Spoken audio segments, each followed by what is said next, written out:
মৰমৰ ছাত্ৰ-ছাত্ৰীসকল, আশা কৰোঁ তোমালোকে ভালে আছা। আজি মই তোমালোকক আলোচনা কৰিম BA 4th ছেমিষ্টাৰৰ অসমীয়া লিপিৰ পৰিচয়, যিটো তোমালোকৰ মেজৰৰ কাৰণে হয়।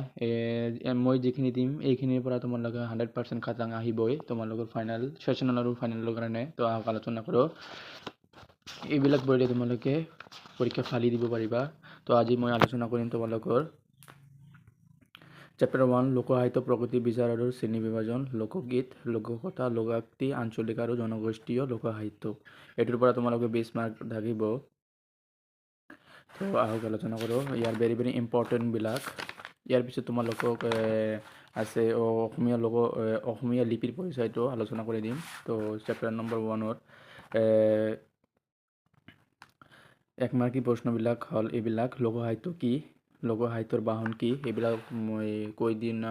যিহেতু ভিডিঅ'টো দীঘলীয়া হৈ যাব, তোমালোকে কিন্তু পঢ়ি ল'বা। এইবিলাক যিবিলাক মই দেখাই দিছোঁ এইবিলাকে ইম্পৰ্টেণ্ট হয়। লোকসাহিত্যৰ বাহন কি, লোকগীতৰ ইংৰাজী প্ৰতিশব্দ কি, লোকসাহিত্যৰ মূল কেই প্ৰকাৰ, এইবিলাক সাধুকথা কোন শ্ৰেণীৰ সাহিত্য, লোকসাহিত্য, লোকগীত কেই প্ৰকাৰ, 3 প্ৰকাৰ, বিহুগীত, আইনাম, বিয়ানাম আদি লোকগীতৰ কোনটো শ্ৰেণীত পৰে, অনুষ্ঠানমূলক লোকগীতৰ বিহুগীতবোৰ সাধাৰণতে কোনটো ছন্দত ৰচনা কৰা হয়, ত্ৰিপদী ছন্দত। এইবিলাক তোমালোকে পঢ়ি ল'বা। আগতো কেইটামান কিছু দি আছে, মই ৰিপিট দি আছোঁ। তোমালোকে এইবিলাক ভেৰি ইম্পৰ্টেণ্ট। এইবিলাক পৰীক্ষাত অহা দেখে কৈছে। মোৰ লগত এটা কুৱেশ্যন আছে ফাইনেলৰ। মই পৰীক্ষাৰ আগতে এইটো কুৱেশ্যন তোমালোকক ডিছকাছ কৰি দিম। তো আহক, এইবিলাক হয় তোমালোকে 1 মাৰ্কী প্ৰশ্ন। এইবিলাকতো ইম্পৰ্টেণ্ট দিব পৰা নাযায়, কাৰণ এইবিলাক 1 মাৰ্কী হয়। কোনটো আহে বুজান পোৱা নাযায়। তো এইবিলাক হয় 2 মাৰ্কী প্ৰশ্ন। গোৱালপৰীয়া লোকগীত আঞ্চলিক লোকগীত বুলিব পাৰিনে? তোমালোকে কিন্তু পঢ়ি ল'বা এইবিলাক। ডক্টৰ প্ৰফুল্ল দত্ত গোস্বামীয়ে লোকসাহিত্য কেনেদৰে ভাগ কৰিছে, এইটো ইম্পৰ্টেণ্ট হয়। এইবিলাক ইম্পৰ্টেণ্ট যিবিলাক মই দেখাই দিছোঁ এইবিলাক হয়। কিংবদন্তিমূলক মালিতা কাক বোলে? দুটা কিংবদন্তিমূলক মালিতাৰ উদাহৰণ দিয়া। এইবিলাক উদাহৰণ আছে।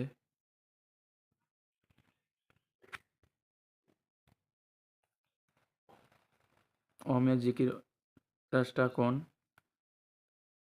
হাছান ফকীৰ। এইবিলাক ইম্পৰ্টেণ্ট হয়, তোমালোকে আগতে পাইছা। দীঘল প্ৰশ্ন উত্তৰ। লোকসাহিত্য কি? অসমীয়া লোকসাহিত্যৰ স্বৰূপ সম্পৰ্কে আলোচনা কৰা। এইটোতো ভেৰি মষ্ট ইম্পৰ্টেণ্ট হয়, তোমালোকে কিন্তু পঢ়িবা। এইটো তোমালোকৰ ছেশ্যনেলৰ কাৰণে আৰু ফাইনেলৰ কাৰণে হয়। দুটা মানে ছেশ্যনেল আৰু ফাইনেলৰ কাৰণে দি আছোঁ। লোকসাহিত্যৰ বৈশিষ্ট্য কি কি চমুকৈ বৰ্ণনা কৰা। এইবিলাক লোকসাহিত্যৰ বৈশিষ্ট্য হয়, যিবিলাক মই তলত আণ্ডাৰলাইন কৰিছোঁ আৰু টিক মাৰ্ক দিছোঁ। এইবিলাকে পঢ়িবা। এইবিলাক আৰু তোমালোকৰ যিটো মনত ধৰে সেইটোৱে পঢ়িবা। 3 নম্বৰটো ইম্পৰ্টেণ্ট নহয়, 4 নম্বৰটো ইম্পৰ্টেণ্ট নহয় ইমান। এইটো ইম্পৰ্টেণ্ট হয় যে কামৰূপী লোকগীতৰ বিষয়বস্তু সম্পৰ্কে এটি টকা যুগুত কৰা। ৰিপিট দেখুৱাই আছোঁ।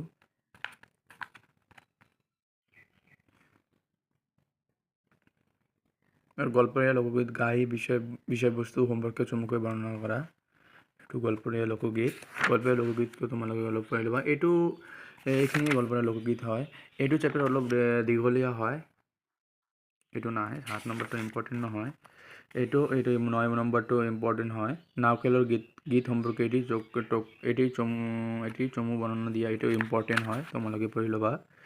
নাওখেলৰ লোকগীত মানে নাও খেল যে হয়, এটা কি লোকগীত, মানে নাও খেলতে এটা লোকগীত গোৱা হয়, মানে এটা গীত গোৱা হয়। সেইটোৰ বিষয়ে লিখিবলৈ গৈছে। এইখিনিয়ে আৰু ইম্পৰ্টেণ্ট নাই এইবিলাক। তো এইটো ইম্পৰ্টেণ্ট হৈ আছে যে গোৱালপৰীয়া লোকগীত সমাজ জীৱনৰ চিত্ৰ কিদৰে ফুটি উঠিছে আলোচনা কৰা। মানে এইটোৱে তোমালোকে চাই ল'বা। এইটো ইম্পৰ্টেণ্ট আছে, তোমালোকে অলপ পঢ়ি ল'বা। আৰু দুটা আছে টকা লিখা গোৱালপৰীয়া লোকগীত, লোককথা।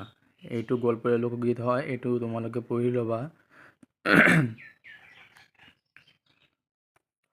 মই ভালকৈ দেখুৱাইছোঁ স্পষ্টকৈ।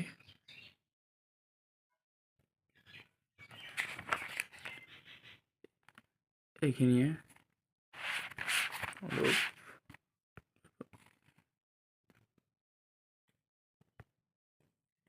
হৈ গ'ল।